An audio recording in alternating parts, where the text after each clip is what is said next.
Hey there. Today, we're diving into a trap that, let's be honest, almost all of us fall into at some point, this deep-seated need to sound brilliant. We're going to explore why the most powerful, most effective communication isn't actually about using big, complex words, but about being incredibly, unmistakably clear. So be real for a second. Have you ever found yourself reaching for a word that sounds just a little bit smarter? Saying utilize when you just mean use, or commence instead of start. We've all been there. It's totally natural to want to sound smart and impress people. But what if I told you that very instinct might actually be holding you back? This is our big idea for today, and it's the simple one. Clarity beats brilliance. Now, that might sound a little backward at first, right? But this idea holds the real secret to powerful communication. It basically means that being understood is so much more valuable than just being admired for how complex you sound. Let's dig into why that is. Okay, so first, we need to understand the problem. Let's call it the brilliance trap. It's this magnetic pull we feel towards using complicated language because, deep down, we think it makes us look more intelligent, more authoritative. But it's a trap for a reason, because it confuses performing intelligence with the actual goal, which is just, well, communicating. See, when we fall into the brilliance trap, our focus shifts completely inward. We start worrying about how we're coming across, asking ourselves, how can I sound impressive right now?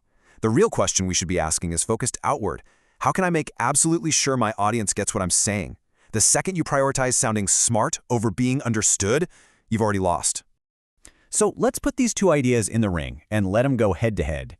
Brilliance versus clarity. You can really think of them as two totally competing philosophies for how we share our ideas with the world.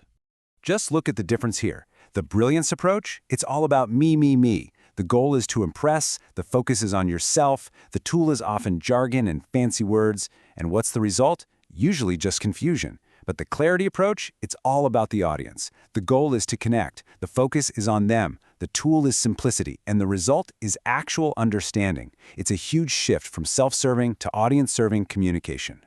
And look, this isn't just some nice-sounding theory. Choosing clarity has real, tangible benefits, whether you're trying to lead a team, sell a product, or just, explain a movie plot to a friend. First up, clarity builds trust. It's that simple. When you speak plainly and directly, people don't have to work to figure out what you mean. They see you as honest, as transparent. On the flip side, super complex language and a ton of jargon, well, that can feel like you're trying to hide something, or maybe even trying to confuse them on purpose. Trust really does begin where confusion ends. Second, clarity is what makes things happen. Think about it.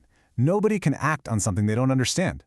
If you want your team to hit a goal or you want a customer to buy something, they have to know exactly what you're asking and why it matters. Ambiguity just leads to hesitation and delay. But clarity creates momentum. And finally, clarity is just plain efficient. Think of all the time you've wasted re-explaining a confusing email, or sitting in a meeting where nobody's sure what the point is, or fixing mistakes that happen just because of a simple misunderstanding. Clear communication gets it right the first time. It respects your own time and respects the time of everyone you're talking to. All right, so we've covered why being clear is so important. Now, let's get practical. Let's talk about the how. Here's a super simple 3-step toolkit you can start using today. So here are the 3 steps. First, find your one thing. Before you write that email or open your mouth, just ask yourself, what is the single most important point I need to make? That forces you to boil it all down. Second, ditch the jargon. Seriously, a great little test for this is to ask, would my cousin who works in a totally different field have any idea what I'm talking about? If the answer's no, you got to simplify it. And third, use an analogy. Analogies are amazing. They're like these little bridges that connect your new, maybe complicated idea to something your audience already knows and understands. So, to wrap this all up, let's circle back to that idea of brilliance. Because the goal here isn't to get rid of brilliance. It's to redefine what it actually means. We need to start appreciating the true brilliance that's found in simplicity. It's actually pretty easy to make something sound complicated. Anyone can hide behind big words. But, like this quote says, it takes true mastery, real confidence, and deep knowledge to take a complex subject and make it feel simple. That distillation, that's the real mark of genius.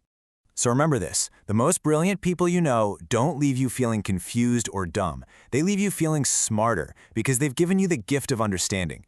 Real intelligence isn't about showing off what you know. It's about sharing it in a way that other people can know it too. So I'll just leave you with this little challenge. The next email you write, the next meeting you're in, the next conversation you have, just ask yourself, what is one idea I can make just a little bit clearer for someone today?